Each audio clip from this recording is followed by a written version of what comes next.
Yeah. Hey, what's up, everybody? Giorgio also here. Today I have something special to show you guys. I recently bought a Sigma 30mm 1.4 aperture, and I use that lens for some projects, and then I wasn't quite happy with it. I think the Sigma 30mm 1.4 aperture is quite a good lens if you're just doing like portraits and things like that, like pictures and all that kind of stuff. But if you want to do videos, which I really want to do, it was mainly for videos, and this is the lens I'm actually using right now.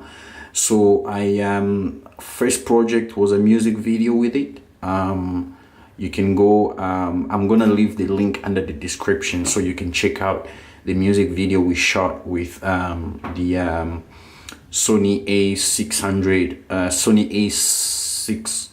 500 with the Sigma 30 millimeters 1.4.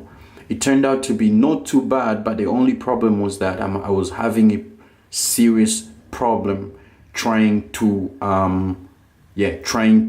stay in focus, and sometimes the focus on the screen, it won't work. It will work, but it would take such a long time to focus. So now I went and get myself a new lens. It's the Sigma again. Sigmas are doing really amazing product. So I'm just unboxing it right now. I've just got it not that long ago. So it's the 16mm Sigma 1.4 again. This is such a nice lens. As you can see, I am seriously having problems trying to focus with the Sigma 30mm. I'm gonna try and do this. Yeah, I'm having a serious problem and I don't like that. And so I figured the only way to solve this problem is to get a new lens. Now this lens is, if you have a mirrorless camera, such as the 6500 or the 6500, the 6300, the 600, this lens, it's a must. Everybody needs to own this lens. The image qualities that are coming out of these things is mind-blowing. I've seen a few videos on YouTube. People were like uploading and talking about it, so I said I really need to own this lens, right? So let's just talk a little bit about this lens, and I'm hoping to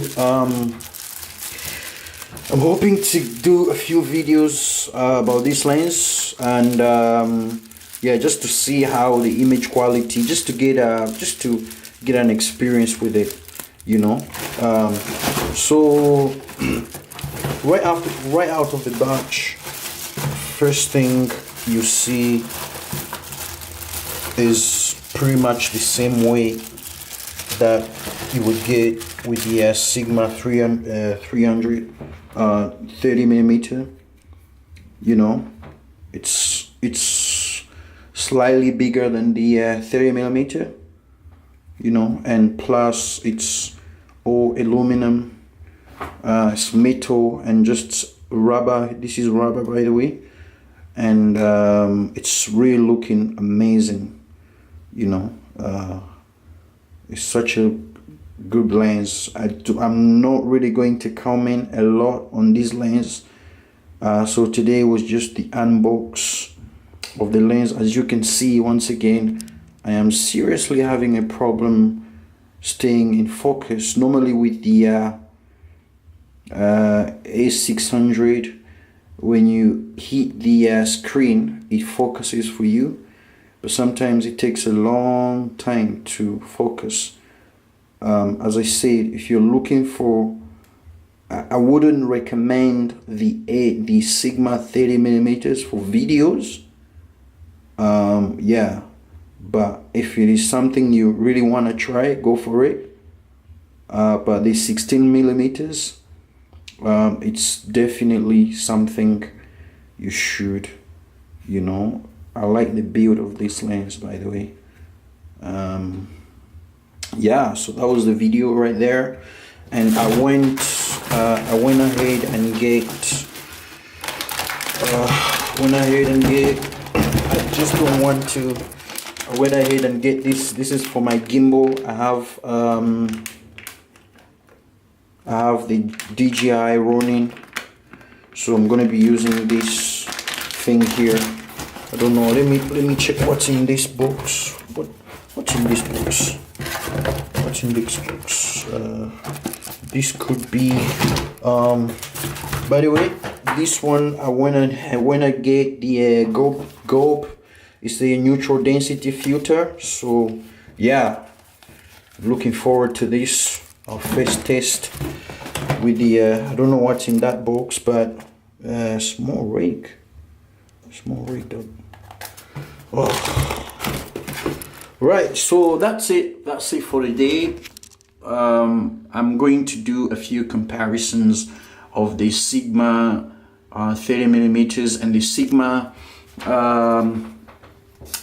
Sigma 16mm, just to see how the focus holds up. I know that that video will probably be pointless because Sigma 16mm will beat the Sigma, the 30mm, so we'll just do it anyway and provide enough resources for everybody if they need it. You know, it's out there for people to access it. There you go. Thank you for stopping by to check out this video, and I've dropped I'll put the links under the description section, and where you can get in touch. And yeah, there you have it. Have a nice day, guys. Cheers.